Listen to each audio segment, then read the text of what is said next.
क्या आपका भी आलू का पराठा फट जाता है या आपके आलू की स्टफिंग बाहर आ जाती है? पराठे कहीं पतले, कहीं मोटे होते हैं या कहीं स्टफिंग होती है, कहीं नहीं होती है। तो चलिए आज हम आपको कुछ टिप्स और हैक्स बताएँगे जिससे आपके आलू के जो पराठे हैं वो बहुत ही सॉफ्ट बनेंगे, बहुत ही टेस्टी और लाजवाब बनेंगे। उससे पहले चलिए आटा लगा लेते हैं। तो हमने नॉर्मल तरीके से आटा लगा लेना है नमक डाल के। तो हमने थोड़ा-सा नमक डाला है और साथ ही में थोड़ा-थोड़ा पानी लगा के इसको आटा लगाएँगे। हमें आटा बहुत ही सॉफ्ट गूँथना है और थोड़ा-थोड़ा पानी लगा के मुक्के खूब अच्छे से मारने हैं। क्योंकि देखिए सारा जो खेल है वो आटे पे डिपेंड करता है। आपका जैसा आटा होगा आपके पराठे वैसे बनेंगे। तो आपको यहाँ आटा बहुत सॉफ्ट गूँथना है। अब थोड़ी देर के लिए हम इन्हें रेस्ट पे रख देते हैं क्योंकि आटा रेस्ट करेगा तभी अच्छा बनेगा। तो फिलहाल हमने आलू का भरता रेडी करना है। तो उससे पहले हमने नमक लिया है थोड़ा-सा, टेस्ट के हिसाब से एक प्लेट में नमक डाल लीजिए और हमने ऑयल में 4 सूखी लाल मिर्च डाली है। आप मिर्च अपने हिसाब से ले लीजिएगा। हम इनको प्लेट में निकाल लेंगे ठंडा होने के लिए। जब तक ये ठंडा हो रहा है हम अपना प्याज भी फ्राई कर लेते हैं। हमें प्याज को गोल्डन फ्राई करना है। हमने जो प्याज लिया है वो डेढ़ प्याज ली है मीडियम साइज की।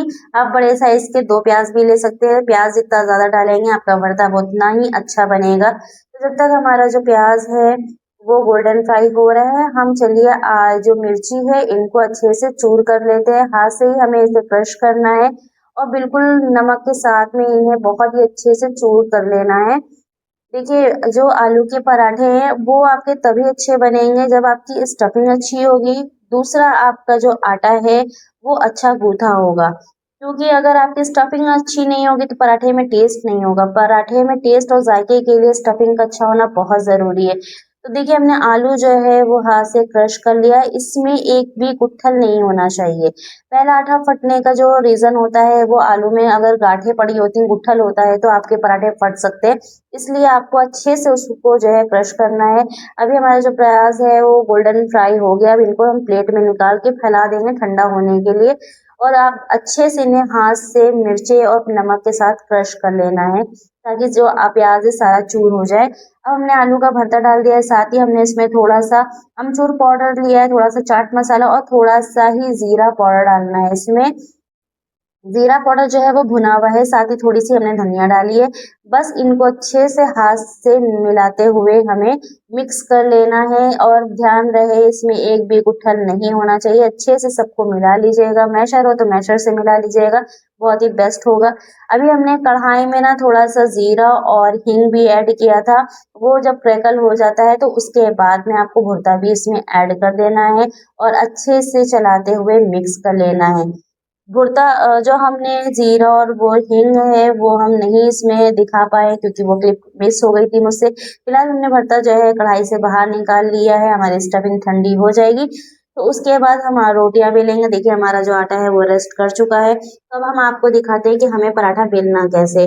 हमको बहुत छोटी और स्मॉल लोई लेनी है, बहुत बड़े साइज की लोई नहीं लेनी है, तभी हमारा पतला पराठा बनेगा। और स्टफिंग हमें अच्छे से फिल करना है।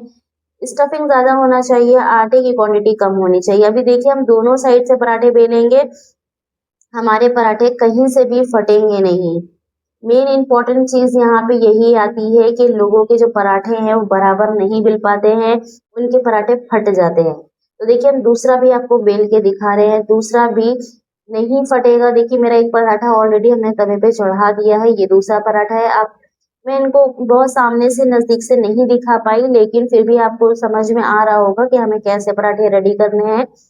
फिलहाल हम जिस स्टेप को आपको दिखा रहे हैं आप उस स्टेप को फॉलो करेंगे तो आपके पराठे फटेंगे बिल्कुल भी नहीं। अब इनको अच्छे से हम बेल के आपको सामने से दिखाएंगे कि हमारे पराठे कहीं से फटे हैं या नहीं फटे। और देखिए ये कितने अच्छे से बिल भी रहे हैं। हमने ज़्यादा इसमें बर्तन नहीं डाला है, मतलब ज़्यादा आटा हमने नहीं लगाया है, सूखा आटा। और देखिए फिर भी हमारा जो पराठा है वो कितनी अच्छे से बिल रहा है। बस इसी तरह से आपको भी अगर पराठे को सारे स्टेप फॉलो करेंगे आप तो आपके पराठे बहुत अच्छे से बन जाएंगे।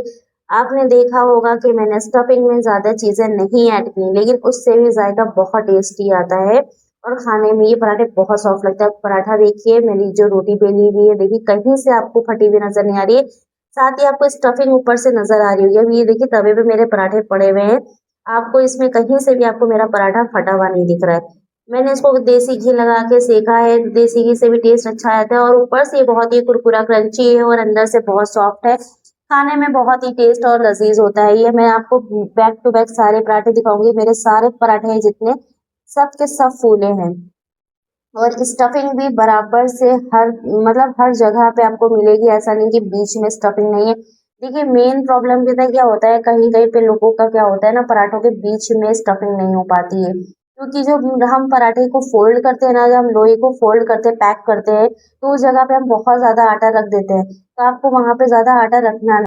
जब लोई अच्छे से पैक हो जाती है तो एक्स्ट्रा जो आटा होता है वो उसको आपको निकाल देना है। तो उसके बाद जब आप बेलेंगे ना तो बीच में आटा कम होगा और आपकी स्टफिंग भी बराबर से बीच में रहेगी। और उसके बाद ना आप जैसे मैंने बेला है, सारे स्टेप आप बैक टू बैक वैसे फॉलो करते जाइए। इंश्योर कि आपका भी पराठा मेरे पराठे जैसा ही टेस्टी, सॉफ्ट और फूला फूला ही बनेगा। बस आपको ध्यान देना है आपके आटे पे और आपका जो अंदर का पेस्ट आप बना रहे हैं, आपकी स्टफिंग जो रेडी कर रहे हैं, आपको उन पे ही ध्यान देना है। देखिए मैंने स्टफिंग के लिए क्या किया है वो मैंने आपको बता ही दिया कि मैंने सूखी मिर्च ली है, वो भी टेस्ट के अकॉर्डिंग, और भुना हुआ जीरा पाउडर है, नमक है, प्याज है और खटाई है मतलब अमचूर पाउडर, और साथ ही थोड़ा सा मैंने चाट मसाला डाला है। बस मैंने इतनी ही चीजें डाली और हरी धनिया डाली है। उसके अलावा मैंने अपने जो फीलिंग है उसमें कुछ भी ऐड नहीं किया है। उसके बावजूद मेरा जो पराठा है बहुत ही टेस्टी बन के तैयार होता है। देखिए आपको सारे पराठे मैं दिखा रही हूँ, कहीं से भी ये फटे नहीं है, कहीं से भी नहीं फटे हैं और ये सारे पराठे फूले हुए हैं और इतने सॉफ्ट बने हैं ये पराठे कि आप खाएंगे ना तो सिर्फ खाते रह जाएंगे, इतनी टेस्टी बन के तैयार होते। चलिए मैं इनको तोड़ के भी दिखाती हूँ कि इनकी स्टफिंग आपको कहाँ कहाँ नजर आएगी, मतलब बीच में स्टफिंग है या नहीं है, बीच में चिपका हुआ पराठा बिल्कुल नहीं है। देखिए आप देखिए, बीच में कहीं से भी मेरा पराठा चिपका हुआ नहीं है और इसकी स्टफिंग पूरी है। कोने कोने तक के मतलब जो कॉर्नर होते हैं पराठे के, उस कॉर्नर तक ही स्टफिंग आपको नजर आ रही होगी।